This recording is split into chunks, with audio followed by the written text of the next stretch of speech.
Welcome to Life on Planet Earth with John Aidan Byrne. Why did Hillary Clinton, of all the things that she could have used to go after Donald Trump, why did Hillary Clinton choose Russia as the issue for her opposition research project with Christopher Steele? And we got that answer very early on. I interviewed some Clinton people who said, listen, our goal was to neutralize Russia as an issue in the campaign. And I asked, well, why? And they said, well, because it was their biggest liability. My guest coming up is John Solomon, the award-winning investigative journalist and co-author with Seamus Bruner of the gripping and engrossing new book, Fallout: Nuclear Bribes, Russian Spies, and the Washington Lies that Enriched the Clintons and Biden Dynasties. The scandal for Donald Trump wasn't that the Russians tried to do what they do in every election. It was the allegation, now disproven, that Carter Page and Paul Manafort and others had tried to coordinate the effort to hijack the election. So the Russians and Donald Trump's campaign was in a conspiracy. That was the primary allegation of the Christopher Steele memo. That has been thoroughly debunked. A voyage of discovery in an uncommon age of unparalleled scientific, economic, political, and social upheaval, Life on Planet Earth searches for the unvarnished truth, answers, solutions, and above all, hope for our existential crisis. John Solomon is a Fox News contributor, editor-in-chief of Just the News, and a former executive editor at the Washington Times. Fallout, the book he co-authored with Seamus Bruner, is described by President Trump as a must-buy. Now, if you are tempted to describe the co-authors as partisan political hacks, here's a sneak preview of what John Solomon tells me in my interview coming up. One of my seminal series of stories that have won lots of accolades over the years and lots of awards was the work I did after 9/11, showing how the George W. Bush administration failed to connect the dots inside the FBI, the CIA, the NSA before 9/11. Why was the basketball court all wet? Because the players kept dribbling on it. The dad joke. Corny, groan-worthy, but also one of the simplest ways to share a moment with your kids. What did the buffalo say when he dropped his son off for school? Bye, son. So take a moment to make your kid laugh, because dad jokes rule. Make your kid laugh today. Go to fatherhood.gov. Brought to you by the U.S. Department of Health and Human Services and the Ad Council. Well, it's just grand to have you back. I'm your host, John Aidan Byrne, and my guest is the energetic, enterprising, and award-winning journalist, John Solomon. He co-authored the just-released Fallout with Seamus Bruner. It is rich in amazing details.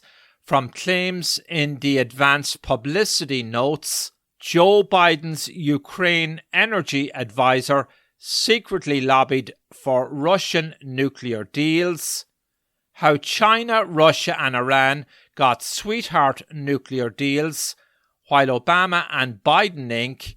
cashed in. Now, before we get to the interview, if you have been following, John Solomon wrote on his Just the News about how major Republicans who led the effort to expose FBI abuses in the Russian collusion probe say newly declassified memos show agents improperly spied on candidate Donald Trump in 2016, recording his answers and actions during counterintelligence briefings. According to John Solomon's story, it's up on his website. I first asked John for background on his new book with Seamus Bruner, Fallout: Nuclear Bribes, Russian Spies, and the Washington Lies that Enriched the Clinton and Biden Dynasties. Well, for much of the time from March 2017 to January of this year, I broke a lot of the stories that unraveled the Russia collusion investigation and exposed it for what it was, which was it was a political dirty trick masquerading as a counterintelligence investigation. The FBI knew all along that it didn't have any evidence, and yet it kept going further and further down that rabbit hole trying to prove something that wasn't there.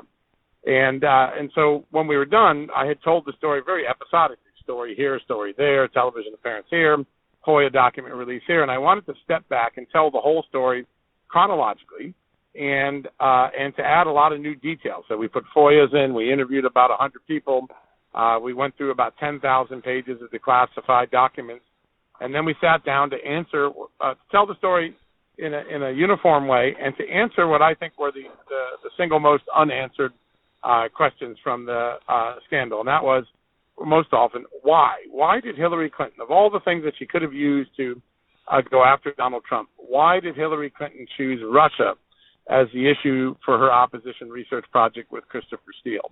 And we got that answer very early on. I interviewed some Clinton people who said, listen, our goal was to neutralize Russia as an issue in the campaign. And I asked, well, why? And they said, well, because it was their biggest liability. And eventually my co-author, Seamus Bruner, going through all the documents we had, found a poll. And it was done in the summer of 2015. It was done secretly by the Clinton campaign. So it's one of those insider polls that the campaign uses to guide its strategy. And it looked at all the issues in Hillary Clinton's life that were potentially negatives. The Whitewater scandal, Rose Law Firm billing, Vince Foster suicide, the Benghazi tragedy, even the email scandal that James Comey and the FBI were working on. And none of those rated as high or as big an impediment to Hillary Clinton's election as the Clinton cash book and the findings that the Clinton family had cashed in on the failed Russia reboot policy that the Obama administration had launched in 2009. So the Obama, Clinton, Biden team tried to reboot with relations with Russia. They gave away billions of dollars of nuclear fuel contracts, uranium, helped Russia build its own Silicon Valley, and then Vladimir Putin pulled the rug out from underneath President Obama, invaded Ukraine and the Crimea region in 2014. But before that happened, lots of Democrats, particularly Hillary Clinton, Bill Clinton, through their foundation and Bill Clinton's speaking engagements, they had collected millions of dollars from the Russians. And so that idea that government was for sale or there was pay-to-play going on, that showed up as the number one political liability blocking Hillary Clinton's path to the presidency. 53% of the respondents in this secret survey listed that as the number one reason they might not vote for Hillary Clinton. So they set out to neutralize that issue, scare Republicans off so they wouldn't use Russia as a political weapon. And so they had to find dirt on any Republican they could find. It just so happened that Donald Trump surprised everybody, secured the nomination, and they built the Russia case against him. And that's how this whole scandal started. You mentioned the Steele dossier and the Russian hoax scandal. Has that been completely discredited by now? Well, there's two things, right? There's not any doubt, and we say emphatically in the book, there is no doubt that the Russians tried to meddle in the election, as they have in many other elections before. They bought Facebook ads trying to suppress vote. They hacked some emails, particularly John Podesta's email account. But the scandal for Donald Trump wasn't that the Russians tried to do what they do in every election. It was the allegation, now disproven, that Carter Page and Paul Manafort and others had tried to coordinate the effort to hijack the election. So the Russians and Donald Trump's campaign was in a conspiracy. That was the primary allegation of the Christopher Steele memo. That has been thoroughly debunked. So it will never be debunked. It's accepted fact that the Russians tried to meddle in the 2016 election. They're trying to meddle in the 2020 election. They tried to meddle in the 2012 election. That is accepted fact. But the idea that Donald Trump was engaged in a conspiracy with Vladimir Putin, which was the most explosive allegation and the primary reason to investigate the president, that has been thoroughly debunked by the Inspector General, by the intelligence community, and as we know, Mueller, Robert Mueller, the special prosecutor, concluded not a single American, no American, tried to collude or conspire with the Russian effort to hijack the election. So that's the part that's been debunked, and that's the part that was most damaging to the beginning of the Trump presidency. There are many parts to your book. You mentioned that there was 150 scoops in your new book. Can you give us a flavor of some of them and the most sensational? Oh, absolutely. There's some really fun ones. The poll was one of them. A lot of people didn't know that Hillary Clinton had done the poll and that was sort of the impetus for the Russia Steele dossier opposition research project. But there are many other very important, some that are important to the 2020 election. For instance, after Russia invaded Ukraine in 2014 and Joe Biden got the Ukraine portfolio, he had a very prominent energy advisor by the name of Amos Hochstein, very well respected in Washington. And he began giving speeches after the Russian invasion of Ukraine saying, we can't let Russia have energy monopolies because they use it as a geopolitical weapon. And that's actually good advice and true. The only thing that Amos Hochstein didn't tell us at the time, but that we found in the FBI files that we had obtained, back in 07, 08, and 09, he was working for Rosatom, the nuclear energy company of Russia, the state-owned energy company of Russia, helping them try to create a monopoly in the United States, get a leg up in the uranium market here. Very successful work because the Russians got billions of dollars of contracts from the Obama administration. They also got the Uranium One purchase of uranium ore assets underneath our ground. And the Clinton campaign helped them get technology through a place called Skokovo, which was an effort by the U.S. to help Russia build its own Silicon Valley. So what we found out was that Hochstein was paid. He was a lobbyist or advisor, is a better word, I think, consultant. We put all those documents in the book. They're archived. So before he was against Russia, he was for Russia, trying to help. That's the sort we go through the book. There were lots of people, Republican and Democrats, who cashed in the Russian reboot era and whose roles have not been exposed before. That's part of the most important developments in the book. Now, your book is saying the Russian operatives, in effect, pulled the wool over the eyes of the Obama administration. Was that through bribes, flattery, subterfuge, as we talk about the Russian reset policy? Right. Listen, there was it was a high risk and high reward effort that President Obama set out to do in 2009. Presumably his intentions were good at the start. Absolutely, their intentions were good at the start. They wanted to get a more peaceful relationship, and they thought that perestroika could be repeated again. What we did with the Soviet Union when we brought Western culture and Western economy into the Soviet Union, it would cause the Soviet collapse, and it would cause Russia to be more friendly to the United States. In this case, Putin had a very different plan. The FBI was undercover inside the nuclear company Rosatom from 2007 forward. They were seeing exactly what Vladimir Putin intended. He wanted to get a monopoly in the U.S. market on uranium so that nuclear fuel facilities and nuclear energy facilities in the United States would be dependent on Russian nuclear energy for months and years to come. They also knew that the company Rosatom was engaged in bribery. They actually recorded in 2010 a $50,000 suitcase full of cash going to the Russians from their FBI undercover operative, a guy named Doug Campbell. So what makes the story mystifying is good intentions or not. Once the Obama administration was warned that the company they were dealing with was corrupt and that Putin's strategy was to create a weaker America by making it reliant on Russian nuclear fuel, the question is, why didn't they put a stop to it? And no one could answer that. We did lots of interviews, and the answer that we got from many Democrats who worked inside the administration, it turned out to be an odd gambit. We tried, and it failed, and Vladimir Putin kind of won the battle. And so that is one of the premises of the book, and it's very carefully documented. One of my favorite parts about the book is that more than 100 pages of the book are the footnotes with the underlying evidence. We documented in documents and interviews every single fact, sentence by sentence, so that people wouldn't have to take our word. They could go look at the underlying documents and see for sure that what we said was in these documents. And so it's very meticulously researched. Seamus Bruner, my co-author, is a remarkable researcher, and we did it. We tried to do as robust a job at building the confidence of the American people in what we have by being transparent. Every document is footnoted so you can see it for yourself. Yeah, the book was released July 14th. Nuclear bribes, Russian spies, and the Washington lies that enriched the Clinton and Biden dynasties. How rich did the Clintons and Bidens become from all of this activity?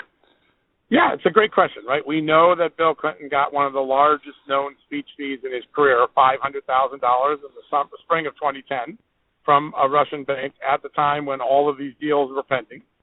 We know that there were tens of millions of dollars that were committed to the Clinton Foundation from people interested in the Russian nuclear energy business during this time frame. Most of them went to the Clinton Foundation or to his Clinton Global Initiative. That included American firms that were advising the Russians. It included Russian entities. It included people in the mining industry. So tens of millions of dollars of commitments were made. One of the biggest benefactors of one of the biggest beneficiaries of these nuclear deals that the Obama administration made with Russia were American utilities that have nuclear energy power plants that supply electricity to Americans, because Russian uranium was cheaper for them. And when they got the deals in place, when they became reliant on Russian fuel for decades to come, they donated $10 million to the Obama Foundation after the deals were done to seed the Obama Presidential Library. And then when the policy failed and Ukraine was invaded and Ukraine became the new focal point of our Eurasia policy in the Obama administration, Joe Biden was named the point person in Ukraine.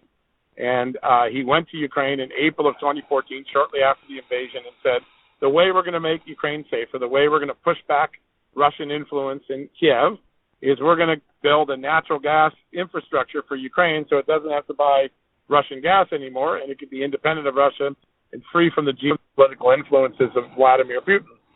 Well, he gave that speech in April. Not 2 weeks later, Joe Biden's son, Hunter Biden, got the seat on the Burisma Natural Gas Board, one of the companies that were the focal point of that natural gas initiative. How much did Hunter Biden make over those years? At least $3 million, according to records that the FBI have made public in a criminal investigation. So Hunter Biden got $3 million. Obama Library got $10 million.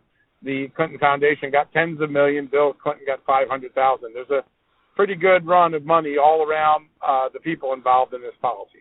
So kind of a pay for play. Yeah, I mean, that's the concern, right? This is what Americans have been concerned about Washington all the time.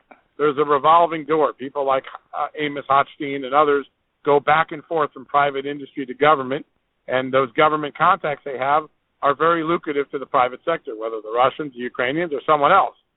And so pay to play, influence peddling, getting wealthy on your government contacts, that's the system that Americans wanted Donald Trump to destroy when he came in 2016. I can tell you we're in 2020 and the system is alive and well. The revolving door still works, and people are still cashing in on their government contacts. And the lobbying and Washington lobbying is as robust today as it was before Donald Trump took president, or became president. So it's still there. The swamp, as President Trump calls it, is still alive. But I think these stories in the Fallout book are examples of why people get upset with Washington and the state of things in our nation's capital.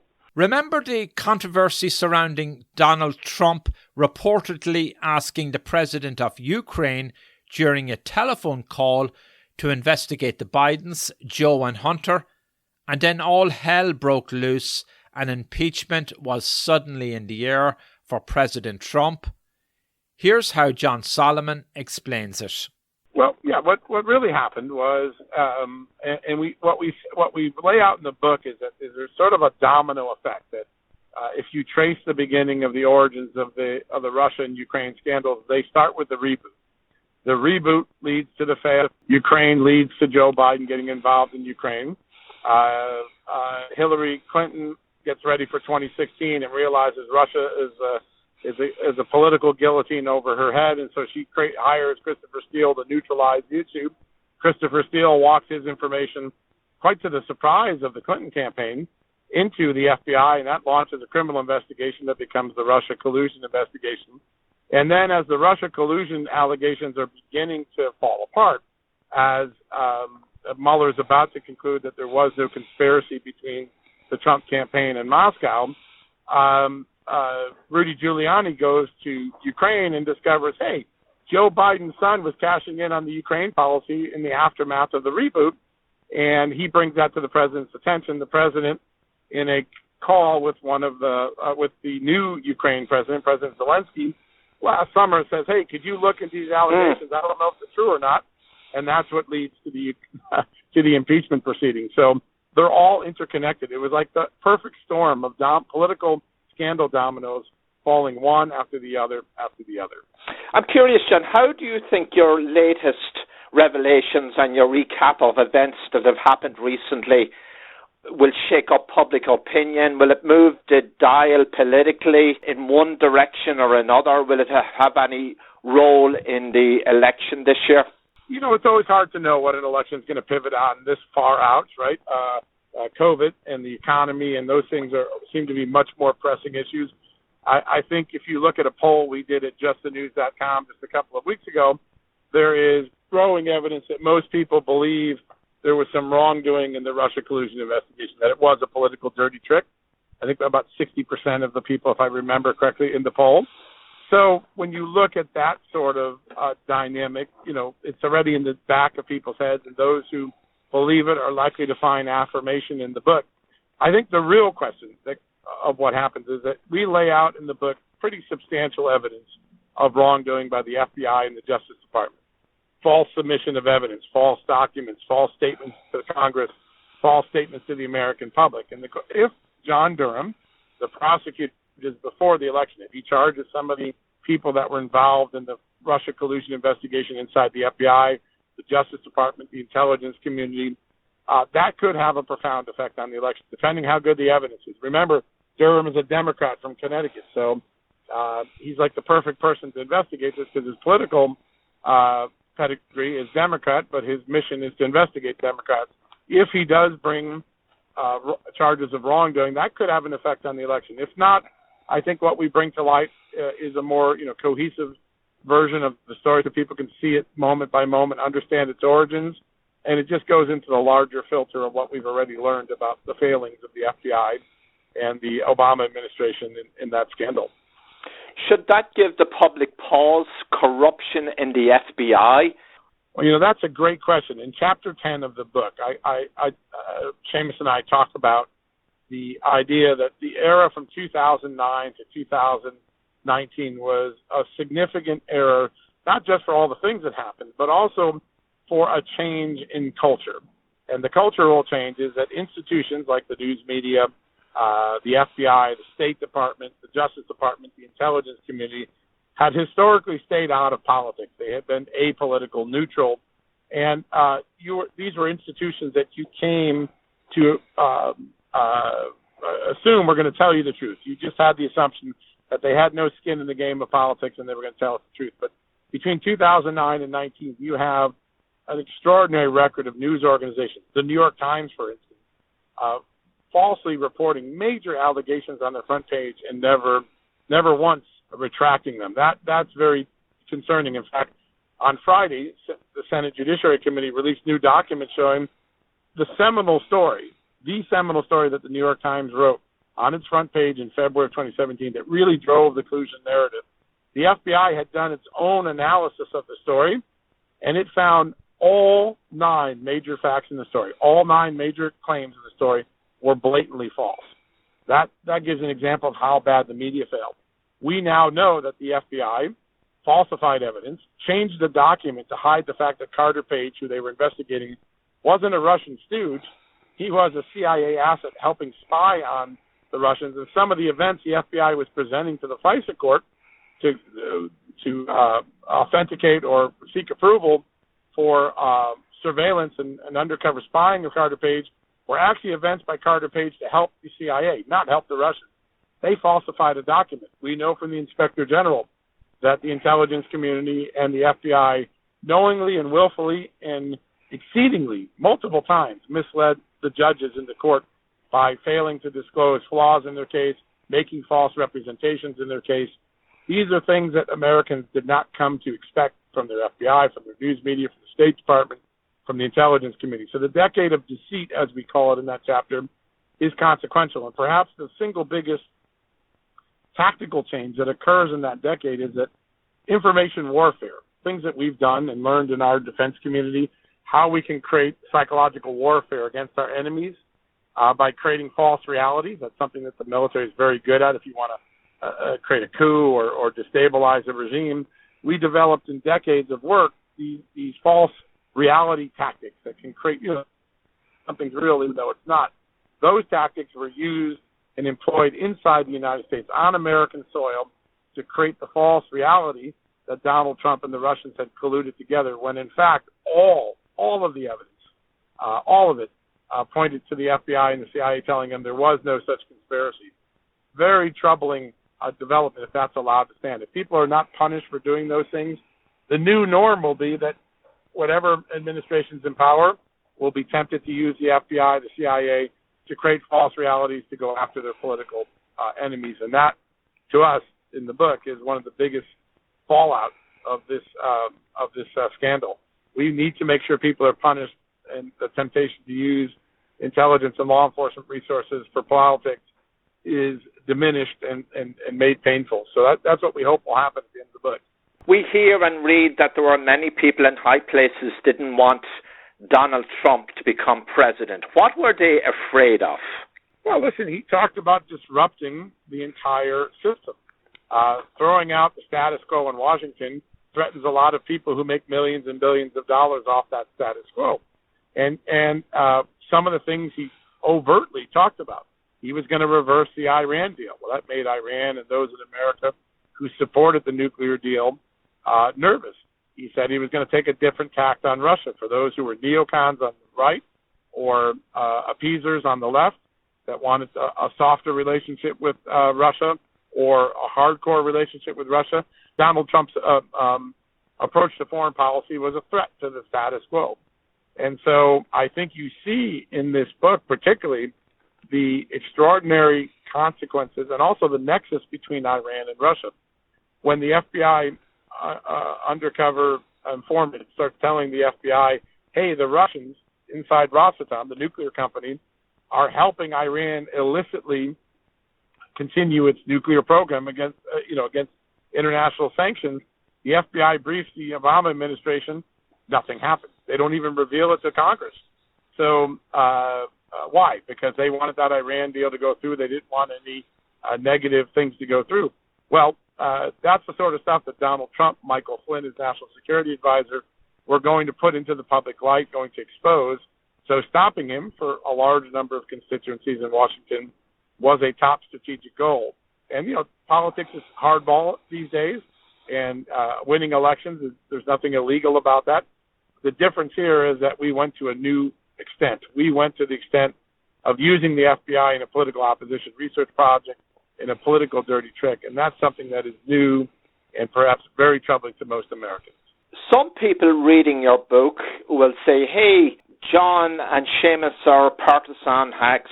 Would they write the same about Republican candidates in office or party members?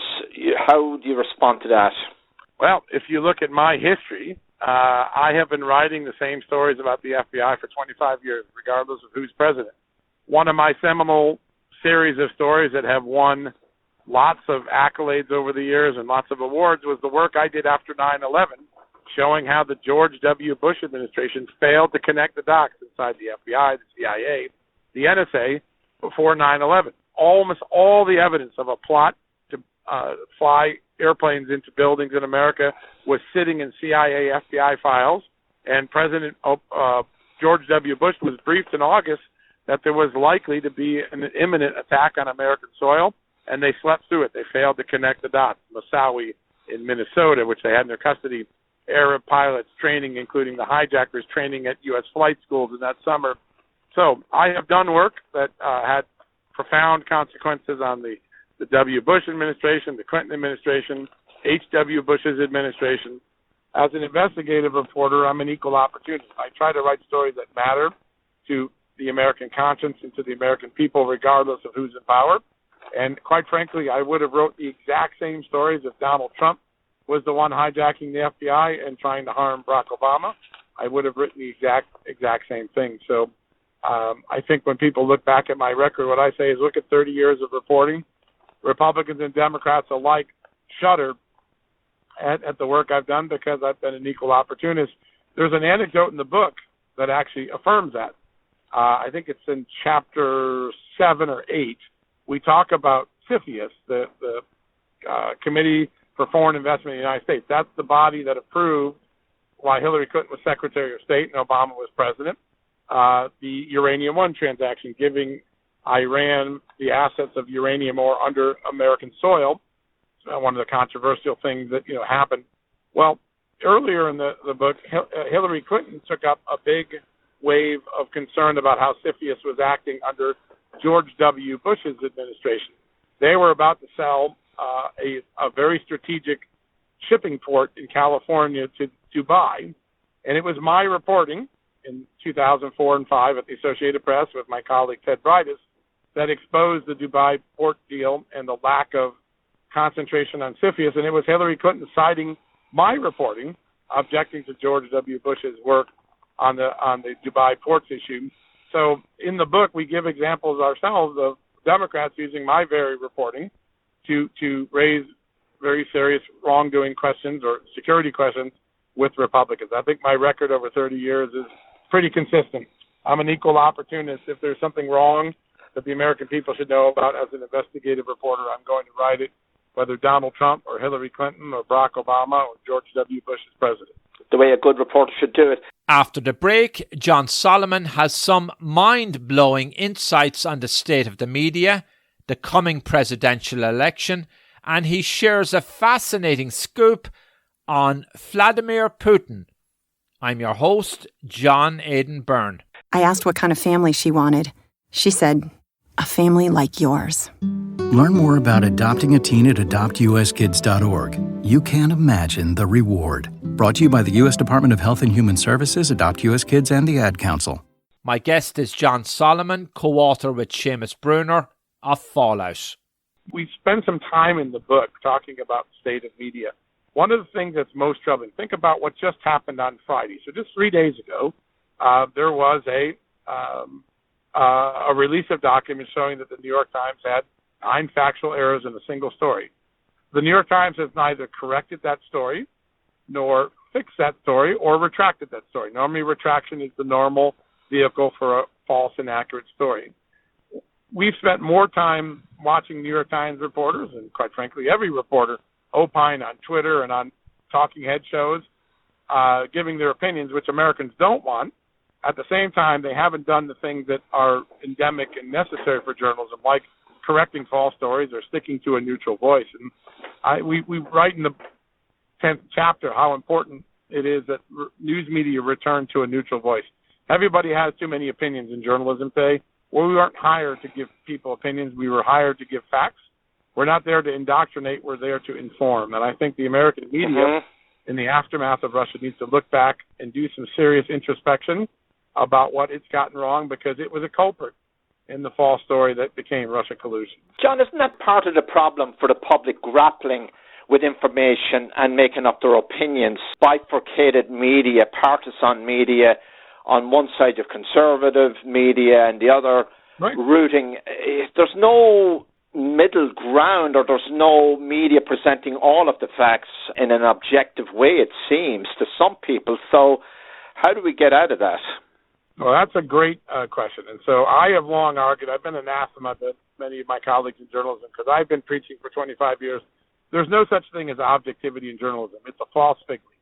Every decision the reporter makes, what's the headline, what's the picture, what quote do I use, who do I interview, who do I not interview, where do I place the story on the front page or in the newscast, those are all subjective decisions. So we should get out of the idea that we can be objective. What we can be is fair. We can be balanced, we can be accurate, we can be precise, and most importantly, we can be neutral. We don't try to tilt the story so that it benefits Donald Trump or hurts Donald Trump, benefits Hillary Clinton or Joe Biden, hurts Hillary Clinton and Joe Biden. That lack of neutrality, that lack of balance, that lack of accuracy and precision has been one of the biggest concerns that has ailed Americans about the state of journalism. If you look at the recent Pew study, and I don't have it in front of me, but I seem to recall the American news institutions have a favorability rating below 20%. If we were politicians, we'd be dead. We've earned that because we've been given opinions and bad facts and erroneous stories and acting like a bunch of schmucks on air for about 10 years. We need to re-examine ourselves, stop the silliness, get back to facts, trust the American people to make up their mind after they get their facts, stop trying to use our perch as journalists to make up the American people's mind. It's not our job to make opinions or make decisions for Americans. It's our decision to inform. And that's why I started my own news site about 3-4 months ago called Just the News. There are no op-eds. There are no opinions, straight news, straight facts. Most importantly, we created a new tool called Dig In. Every fact that we have is available to the reader to see separate in the separate tab. Every document, every interview, every audio, every video, every tweet, every link we have, it's available for the American public to read separate of our story. They don't have to take our word for it. They can check for themselves. That's become very powerful. If you go to Just the News, you talk to Just the News readers. Just the News, 3 months old. Okay, great. John, we'll get back to the book real quickly, but where do you see the election going? Where do you see the chips falling?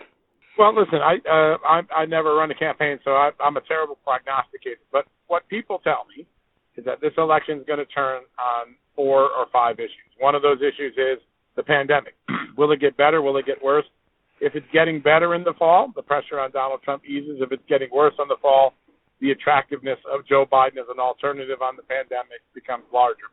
I think another question is going to come down to, because President Trump has planted the question, and because Joe Biden has a long history, long before this year, of putting his foot in his mouth or stumbling over his words, is Donald Trump, Joe Biden, got his stuff together? Is he still, able to put words together? Is he able to say what he means? He's had some tough moments, right?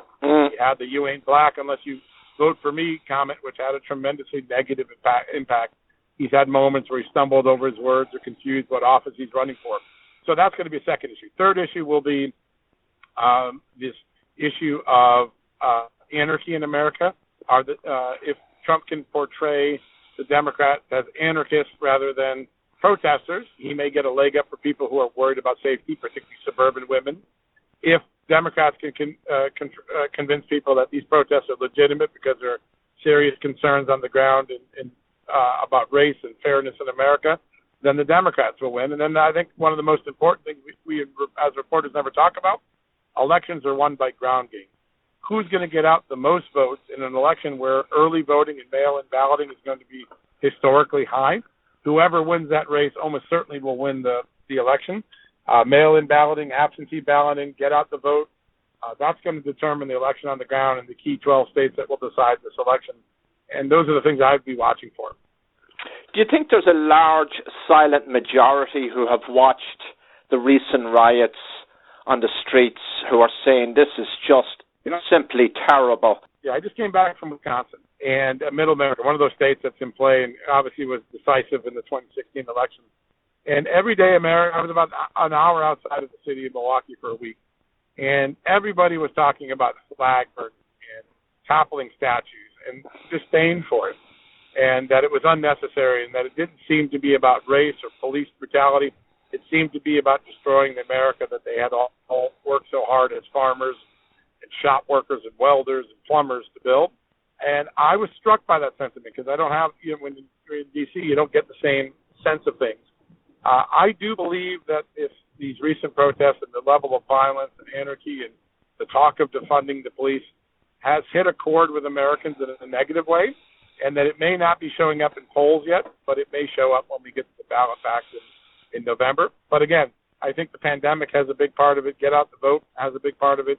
Democrats are highly motivated to knock Donald Trump out of office, and so that could be a good inspiring tactic to get out the vote.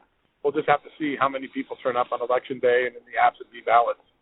We'll just look at fallout quickly here. You've got some really good reviews, advanced praise from President Trump.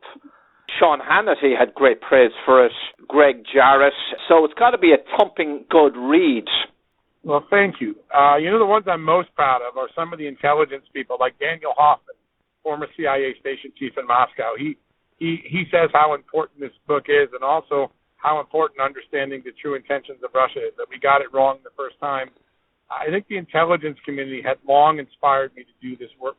One of the stories I tell, the reason I started reporting on the Russia scandal, specifically that it was a scandal in reverse, meaning that it wasn't the original allegations, it was the wrongdoing of the FBI that became the story, was that 2 members of the intelligence community showed up at my house one night about 11 o'clock at night, pulled in my driveway. There was a blue sedan car with government plates on it by my mailbox. These 2 guys come out and they say, "Hey, there's a political dirty trick going on in the intelligence community needs to be exposed, because if we lose these tools, things like FISA and surveillance and NSA intercepts, because we abuse them for politics, we won't be able to keep you safe in the next terrorist attack or the next counterintelligence threat. So my motivation from the beginning was to make sure that the intelligence community did what was right, kept its tools for what we are threatened by, and didn't abuse these tools for things such as politics or dirty tricks. And I think the endorsements of many people in the intelligence community are one of the things I'm most proud of, because they're the frontline operators that keep us safe from terrorists and untoward spies. And many of them in those intelligence committees were deeply concerned by what went on in the Russia collusion case. So to me, those are the real heroes, the people who sit on the front lines, the Doug Campbells who inform and risk their lives to keep us safe. Those are the real heroes of this book. So 2 members of the intelligence community showed up at your doorstep. And they did. Wow. At 11 o'clock at night. At 11 o'clock at night. That's how concerned they were. I mean, they didn't know me from Boo. I didn't know them. In fact, they never gave me their name. But what they told me that night, up until March of 2017, I really hadn't reported on a lot of smoke, no fire. I don't think we're going to find collusion. So I didn't focus on it. I kind of dismissed it. And then when 2 gentlemen showed up at my home and said, "Hey, fella, you better get digging. You've been writing about FISA abuses. There's some real FISA abuses going on you don't know about. Get digging." That's what motivated me. Who do you think sent them to your doorstep? They came on their own? I do not know. They may have gone, may have been sent. I don't know. They didn't give enough information for me to divine their intentions other than what they said, which was at that time in 2017, the FISA law was about to be renewed at the end of the year. They were afraid that if what had happened had been exposed, that they might lose access to these very important counterterrorism, counterintelligence tools. So I take them at the word. That was their motivation. They certainly were right. There was a dirty trip being carried out, a political opposition research project being carried out inside the FBI and the intelligence community, and that has inspired me for the last few years to keep reporting and to get every last fact out to the American people. Is your life ever threatened? Do you take personal abuse, nasty phone calls, emails from Democratic operatives saying, "Knock it off, John"? It has happened a long time, and you just ignore it, right? You know, if there's a real security threat, you talk to the police. There have been a couple times in my life a long time ago, back in the 2000s when I was doing some mob stories about the mob and corruption in the mob, where I got really legitimate threats, including death threats that required the police to get involved. But in most days, you know what? You go on undeterred. You shake it off. There are times when I've gone to a Lowe's or a Home Depot and people come up to me and say, "Thank you for what you're doing," or "I really hate you and you're a terrible person for writing these stories." And that's just part of the game. You shake it off and you go back and write your next story. I've always subscribed to the theory that you're only as good as your next story. So stay focused on the future, not on what's in the past. Any one last bombshell from one of the many scoops in the book you want to share with us that we may not have covered? I think there's a really delicious episode that I think tells us, it's a small anecdote that documented very well in the book that tells us something much bigger. And that was that in the 2012, 2013, 2014 timeframe, the FBI seemed to be very concerned about the Obama administration's march toward an Iran nuclear deal. They were so concerned, they were getting great information out of their informant inside Russia about what the Iranians were doing, what the Russians were doing to help Iran. They saw, I think, an illicit triangle of assistance going to Iran that threatened national security. And so they concocted this really sensational idea. They were going to lure Vladimir Putin to the United States to go to the Kentucky Derby and then to go bear hunting. It's one of his favorite pastimes. And the way they did it is they got their undercover informant to go to the Democratic governor of Kentucky at the time, a guy named Bashir, and get him to proclaim that Vladimir Putin was a Kentucky colonel. That's the highest civilian honor a civilian can get in the state of Kentucky. And they got the certificate, and it said Vladimir Putin. We put it in the book. You can see it.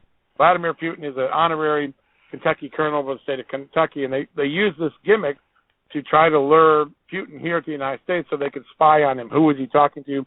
What would he say to the nuclear energy executives when he was in private? Because they wanted to bring to the President of the United States, President Obama, this proof that Russia and Iran were thumbing their nose at the sanctions and continuing to build an illicit weapons program right under the Americans' eyes, even as the Obama administration did the deal. And that's how concerned they were. They concoct a Kentucky colonel citation and to try to lure Vladimir Putin here. I think it speaks volumes. These were concerns you didn't hear voiced at the time, but now you can see in contemporaneous documents and memos that we uncovered. So I think that's a fun scoop. It's a little mini scoop that I think speaks volumes about the intelligence community's concern. Because Putin didn't show up. He didn't fall for it, right? No, he didn't. He figured it out pretty quickly. He knew it was too good to be true that he was going to be given the highest civilian honor in Kentucky, so he blew it off. Putin was a former USSR KGB, so he's old school. He was the KGB's chief officer in East Germany before the wall fell. And so the early part of the book, chapters 1 and 2, really lay out the life of Vladimir Putin and how he really operates. This is a man that his entire world was formed by a Cold War, and he never really lost that lens of the Cold War. And even today, we believe, in many ways, by the evidence that we put in our book, that he's still fighting a war. He wants to restore Russia to its era of greatness under Peter the Great, and that motivates him. And he sees America as a frenemy who needs to be humbled by geopolitical dominance. And so, a tough competitor. And if you're any president, whether you're Obama, Trump, or Biden, you have to take Vladimir Putin seriously. He is a very crafty character. Has he met his match in Donald Trump?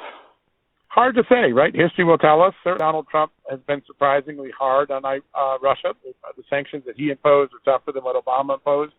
More importantly, I think the biggest thing that has angered Putin about Trump is that Trump did something that Obama had chosen not to do, and that's give lethal aid to Ukraine, give weaponry that could help Ukraine deter another incursion by the Russians. And I think that alienated Putin a lot. We write about it in the book. But, history will tell whose approach was right. There's two approaches here. Get tough on Putin, try to win Putin's heart. So far, neither of them has fully worked.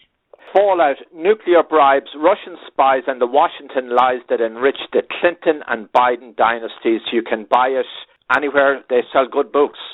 John, it was a pleasure talking with you. Great read, great book by you and your co-author, Seamus Bruner. Let's catch up again. Thank you for your time. Thank you, John. Very much appreciated. You've been listening to Life on Planet Earth with John Aidan Byrne. To reach the host or learn about advertising or sponsorship opportunities, call 973-664-9460 in the U.S. or email burndesk@gmail.com. That's 973-664-9460 in the U.S. or email burndesk@gmail.com. 973-664-9460 in the U.S. or email burndesk@gmail.com.